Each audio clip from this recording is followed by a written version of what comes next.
My dad had a lot of fascinating stories that he shared, and I got to hear, maybe several times each. This is my current abbreviated telling of his story and life as my patriarch. It was November 1924, the height of the Great Depression, and Calvin Coolidge had just been re-elected president. Al Jolson had the hit song, MGM was newly founded, and New York was preparing for the very first Macy's Thanksgiving Day Parade. And on November 25th, my dad, Harold Lester Asterball, was born in the Bronx where he'd spend his first few years before his family moved to the Brighton Beach area of Brooklyn. A hotspot for struggling immigrant families, it was a place with a lot going on and where a kid could grow up fast. So fast, in fact, that my dad's first marriage was at a tender age, as we could see here with his big sister Hattie overseen from the background. There was big sister Hattie and the three brothers, with Lenny, 3 years older than Dad, and Dad almost 7 years older than little brother Richie. Unfortunately, my Uncle Richie was born with the condition commonly called club feet, and he had cognitive disabilities, and Dad took it upon himself from a young age to look after and entertain his suffering little brother, and he quietly continued to provide support throughout my uncle's life. Dad and his friends would escape to the movie theater to see films that would forever remain among his favorites. King Kong and Frankenstein, both misunderstood strangers in a strange land. And he would later enjoy the parody Young Frankenstein and other Mel Brooks creations. By the time of high school graduation, he and his best pals, like Seymour Winter pictured here, and Irv, Howie, Willie, and Mendy, had become dashing young men who were developing their interests. But they became more focused, of course, on the war in Europe as Hitler's conquest had taken the Nazis west through France and Great Britain and marching into Russia and the Soviet Republic. But our country really jumped to full red alert when the Japanese invaded Pearl Harbor, Hawaii, and the other Allied islands in the Pacific. Dad had tried to enlist earlier, but now had come of age, and he joined the Navy in hopes of being a Navy flyer. Based on sheer intelligence, hard work, and persistence, he became an officer quickly and at a younger age than most. And he met his dream of learning to fly, logging scores of training hours, mostly in a Stearman biplane, which understandably remained one of the most joyful and fondest memories of his life. But for better or worse, he would eventually have to land on one of these, which probably looked a lot more like this, in the winter bobbing waters of Lake Michigan. There are over 200 training planes from that era on the floor of Lake Michigan, and they had begun to pull them out, and thankfully Dad's plane wasn't one of them, but he apparently came pretty close. He settled for becoming a respected navigator and a lieutenant second class, and helped lead many transport missions in the Pacific Theater, including Guam, where he's pictured here, and before going to North Carolina to help train bombardiers. He returned home to a hero's welcome from his pals, who were heroes in their own right, and on the GI Bill he started classes at LIU, home of the LIU Blackbirds, where Dad eventually earned a master's degree in accounting. There he met an interesting young woman, Lenore Siegel, from the Seagate neighborhood on the other side of Coney Island. She danced in the street. She had been a little bit country, and now she was more sophisticated. She encouraged Dad to get a leather jacket and join up with a scrappy street gang. He liked her wild side, and they were a handsome couple, so much so in fact that they liked to look at each other super close up. I think Mom might have talked him into it, but they engaged in March of 1949, and they married January 22nd, 1950. They rented a small basement apartment, and Dad felt content about his new life. Part of the appeal was having the sweetest, kindest, wisest in-laws a guy could ever hope for, Harry and Helen Siegel, Harry and Toots, who Dad adored from the very start to the very end. Dad's older siblings had their own families, and he was excited about his new family, including his new brother-in-law.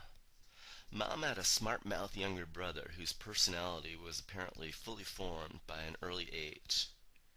He was more the little brother Dad probably wished for, and they hung out and did some stuff together, like fishing, and fishing with Harry Siegel and Uncle Herb, and more fishing. Harry and Helen were lovely people with sweet longtime friends like Harry and Dorothy Levy.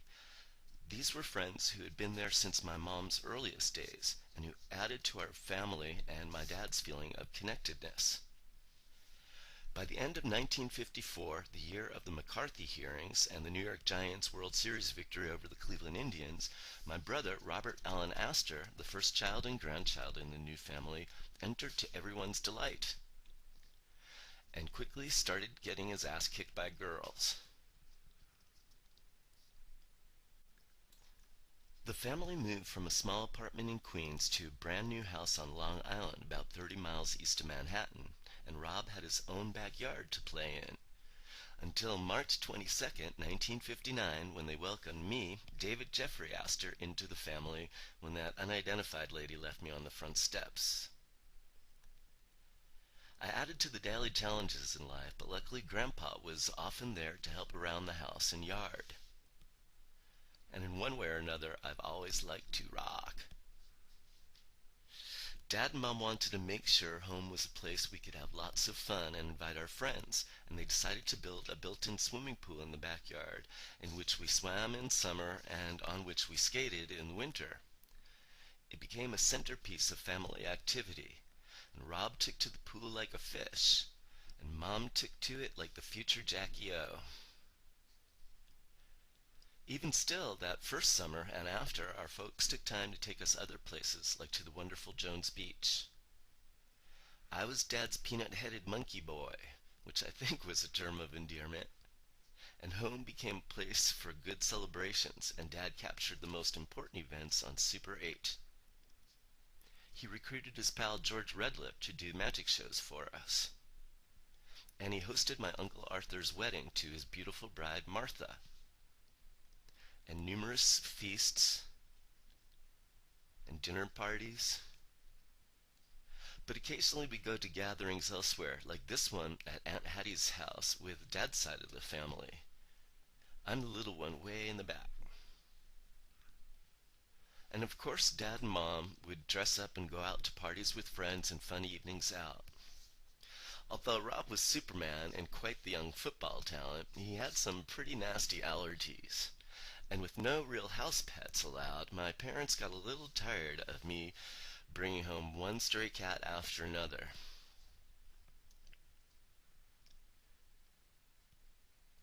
So they thought maybe we should try getting a pony, and we got Tony the pony, a beautiful Shetland with a sweet disposition who made for lots of fun and a really good theme party.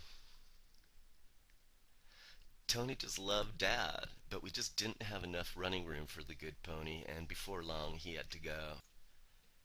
Dad was experiencing success with Prepack Incorporated, a company specializing in vinyl and vacuum form poly packaging and accessory items. Dozens of products, including these popular lunchboxes, were part of the Prepack line, and Dad did business with dozens of companies, including his good client Fieldcrest Mills, and developed products and campaigns with people at Glamour Magazine, 17, and Parents. For a long while they had an office and small showroom in the Empire State Building, a place which meant a lot to New York in terms of civic pride, and to my dad since King Kong's climb, and because his father-in-law, Harry, an electrician by trade, had helped wire the building. Here's Dad with some workmates. The man in the center was his boss and company owner, who at home Dad only referred to as Jacobson, and to the right is his colleague and friend, Joe Adamson. Dad must have been really stunned and shaken in 1967 when my Uncle Lenny, his older brother, died suddenly of a heart attack. It was around that time that my folks, especially my mom, were involved in the American Field Service and were active in helping foreign students studying abroad in our area. Here I'm pictured with Stephen Held from South Africa, with whom our family has been connected for decades since. My dad then became scoutmaster of the local Cub Scout troop, developing our interests in scouting, law enforcement, and space exploration. And we began to do much more traveling as a family, often with our wonderful friends the Binders, who were all truly brilliant, funny, and creative. Like many of the images in this tribute, this beautiful photo was taken by Dad, this time at Fort Ticonderoga, not too far from Lake Placid, New York. But soon a new chapter in our family would begin when cousin Jeffrey arrived to brighten our world and to add to the great pride of our grandparents. I was especially psyched to no longer be the youngest in the family, and he provided some great entertainment. And soon after Jeff arrived, Grandma and Grandpa, Harry and Toots, who'd been so present in our lives, decided that they wanted to move to the warmer climes of South Florida. And we began yearly trips down to visit them.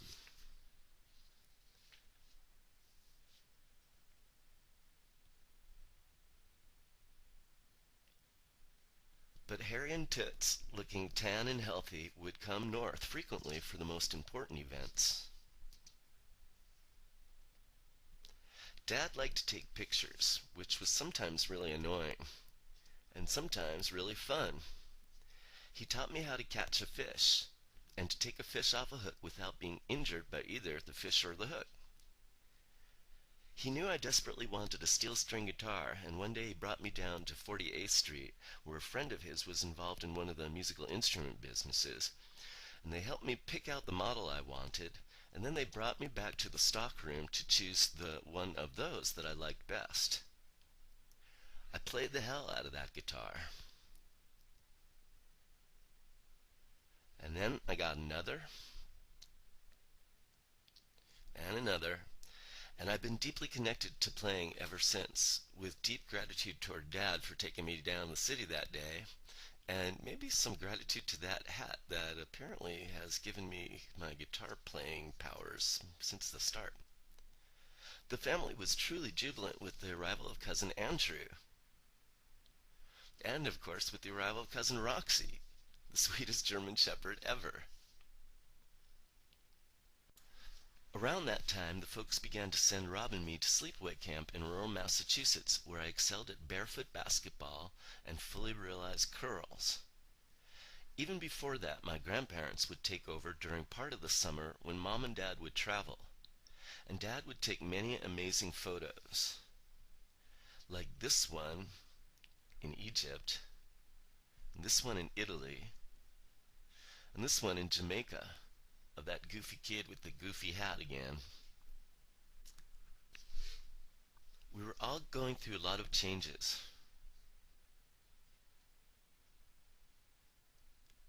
And for a while, I became sort of a mushroom, while Andrew was becoming the great kid we were all proud of. Dad continued to search for new hobbies, like sailing in his Mariner 2 sailboat, which he'd take out on the Long Island Sound.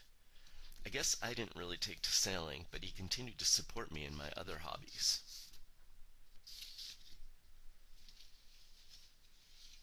It was around then that Rob was preparing to attend the University of Miami as a music major and business minor, and Dad escorted him and Mr. Bass Fiddle down to help them get settled in. Dad had learned to coordinate every aspect of the conception, sales, production, and marketing of packaging products, and left Prepack to begin Diversified Packaging Incorporated, with new contracts with companies like Coca-Cola and Christian Dior. Along the way, with creative input from Mom, he developed new ideas for packaging based on everyday items like sliced watermelon, a running shoe, and parfait ice cream, all of which helped to send me through the majority of 3 college degrees, although he did make sure I valued my education by having me take out government student loans, which I paid back over about 20 years. We really connected man to man, child, for the first time when he accompanied me on a trip through part of California to visit graduate schools in 1980. We landed in San Francisco and visited schools from Turlock to San Bernardino, ending with Pepperdine and Malibu and a trip to Venice Beach before flying out of LAX. I ended up at Cal State Hayward for master's and USC to ultimately earn a doctorate in education with focus on educational psychology. Ever since that trip, Dad would send me sweet and funny notes, like this one of the 50th anniversary inflatable King Kong on the Empire State Building in 1983. It was around that time that Rob met Stacy Lehman through Uncle Arthur and Aunt Martha, who were friends with her folks, and after a proper engagement, they got married on March 25th, 1984. I was best man, and Mom and Dad were totally psyched at the prospect of becoming grandparents. My parents had begun visiting me each year in California to take road trips with me to visit different parts of the state.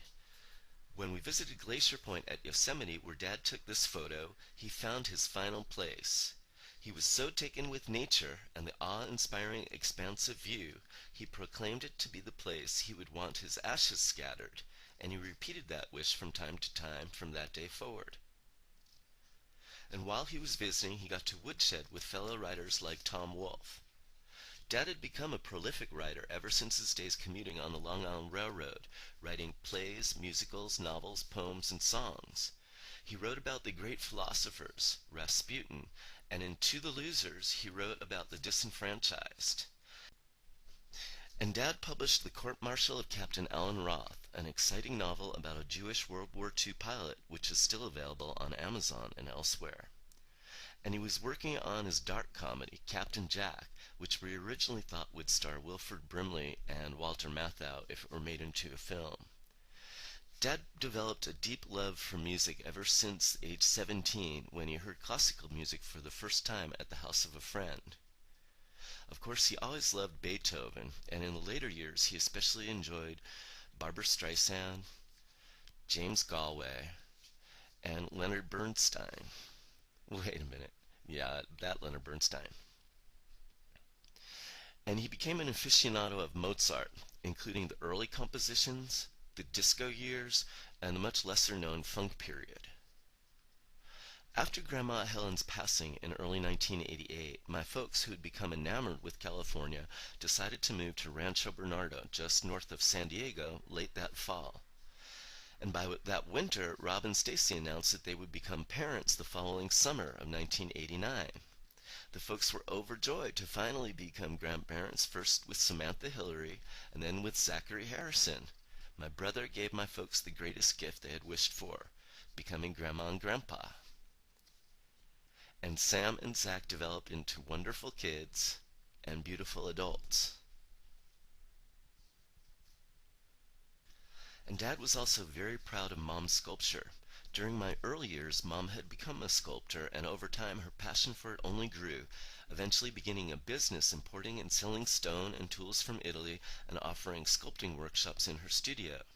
And she wrote this excellent memoir of her experiences as an artist and businesswoman.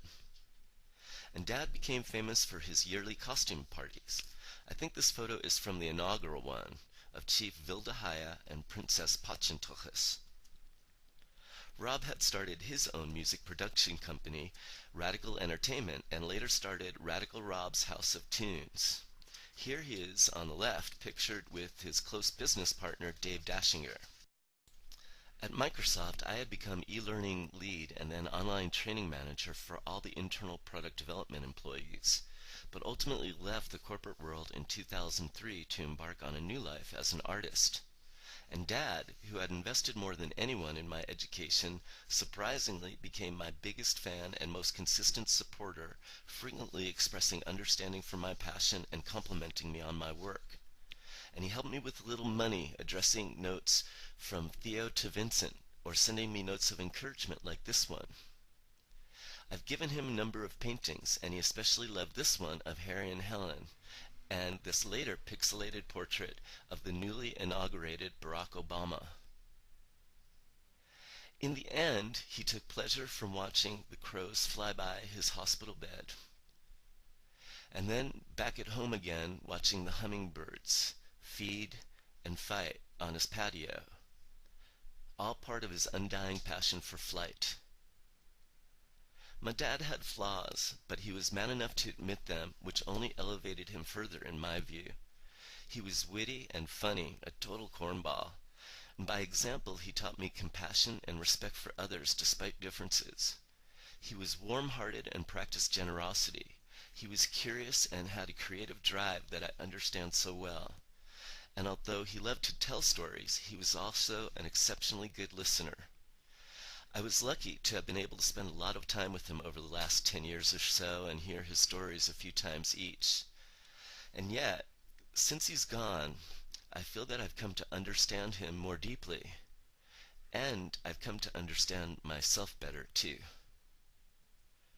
Soon he and I will embark on a final trip together in the physical world so that I could take his ashes to the place he selected. I'll take him there to fulfill his wishes as he tried to fulfill all of mine. It's a beautiful place where he can return to the wind.